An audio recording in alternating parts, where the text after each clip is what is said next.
Australian society is imploding. Things imploding. A growing wealth divide splits the nation between property owners and those who can't afford a home even after years of study and steady work. Meanwhile, hardworking Australians are being forced onto the streets, victims of housing shortages fueled by reckless immigration policies. I'm Biko Konstantinos, and that's what we're going to talk about today.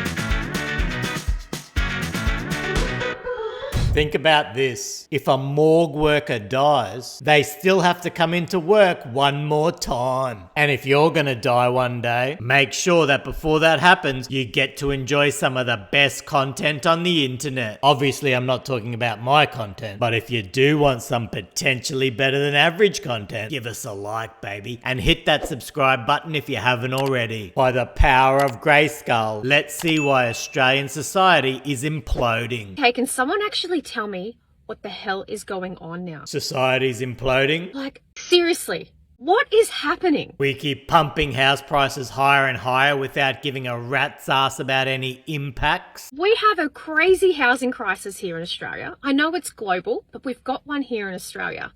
And they've just let in, last month, 105,000 immigrants. By continuing to push a mass immigration policy when there was so much evidence that we were in the middle of a shocking housing crisis has basically given a giant middle finger to all Australian renters. But at the same time, it provided a wealth bonanza to all property owners. Can someone tell me where the fuck these people are living? Like where? What do they do for a job? We keep being told we need massive immigration numbers because we've got a skills shortage. However, we've seen the highest intake on record. And guess what? We've still got a bloody skills shortage. We need more immigrants to come to build houses for all the immigrants that have recently come. And then we need more immigrants for those immigrants that are currently building the houses. And on it goes. My friend just had her rent put up $260 a week. Right? So she has to leave. So she starts looking around for something else. She drives onto a street and she can't even park her car. And she's like, well, I wonder what that's about. They're all looking at the same place. Like 50 people. 50 people looking at one place. And you want to bring in 105,000 in a month. Yeah, but it's so good for landlords. The ridiculous demand has made sure their house prices kept rising, even though we've seen some of the sharpest interest rate hikes in history. And they've also been able to raise rents ridiculously high because when people are desperate just to have a place to live, they'll pay pretty much anything. So these policies have ensured that property owners have all the power, but if you don't own your own home, you're basically treated like a slave and always one step away from homelessness. We brought in over 900,000 immigrants last year in the last 12 months into Australia. And it's just driving all the prices up of the rents. Like my rent just went up $150 a week. Yes, I'm a bloody third generation immigrant, so I can't get on my high horse and say immigration's bad, can I? But the fact is, the vast majority of Australians do not agree with mass immigration levels. So if that shows up in surveys time after time, how are elected governments actually trying to do the will of the people? It feels like they know Australians' position on this, but are choosing to completely ignore it. Yeah, it's great if you've got a massive property portfolio like a huge number of politicians have, but if you're not fortunate enough to own your own home, you've been handed a shocking financial disadvantage. And it doesn't matter how hard you work, you can never keep up with ultra high housing gains that benefit from very generous tax concessions. Sorry, but this is just doing my head in. Like everybody is struggling right now. People might think that everyone's struggling, but there's literally millions of Australians doing better financially than they ever have. If you were able to buy housing when it was extremely cheap, your house prices have actually grown in value by more than someone has been able to work earning a wage year after year. And so fast forward years later, you've got assets that are worth a literal fortune. You've got little to no debt, so interest rate hikes don't even affect you. And the income you're earning from those assets keeps rising and rising. So this shocking wealth divide that's been created by terrible housing policies for decade after decade has created an Australian system where there are haves and there are have-nots. And if you're one of the have-nots through no fault of your own, you've been screwed. I just watched a TikTok of this young guy in Australia. He's an apprentice. He's now living in his car. and he's working full time.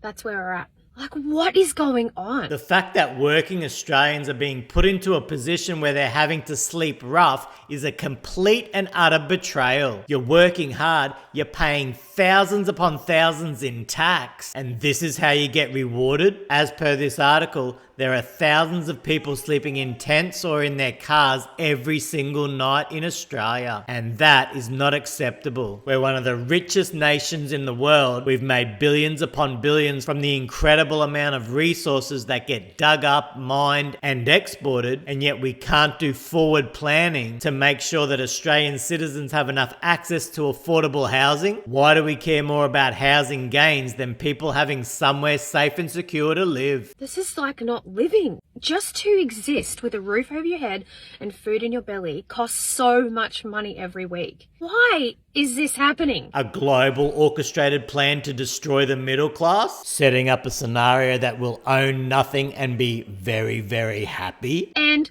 like, I'm constantly saving for a house. I'm just always saving for a deposit. I'm so good with my money, but what I'm saving now is less every week. And you know, that house price is going up and up and up. So that deposit is needing to be bigger. Yep. Imagine trying to save for a house that's gone up over 100,000 in 1 year when you've gotten taxed on your wages, cost of everything has gone sky high, and your rent is now through the roof. So you're ultra tight and scrambled 10,000 of savings in a year, and for all that diligence, you've gone backwards by 90,000 because house prices are now worth so much more. Welcome to the lucky for some country. I just feel like I'm on this, like, I don't know, one of those mouse wheel things that's running and not going anywhere. I'm working my f***ing ass off and I feel like I'm just plateauing. What's going to be the outcome if more and more working Australians can't even afford to buy their own home? When you own a piece of land and a home on it, you sort of feel like you have a small stake in the country you live in, like you're a part owner. But if you can't even get that, you'll feel more like an outsider, abandoned by the country that's supposed to be serving you. And then something that's a very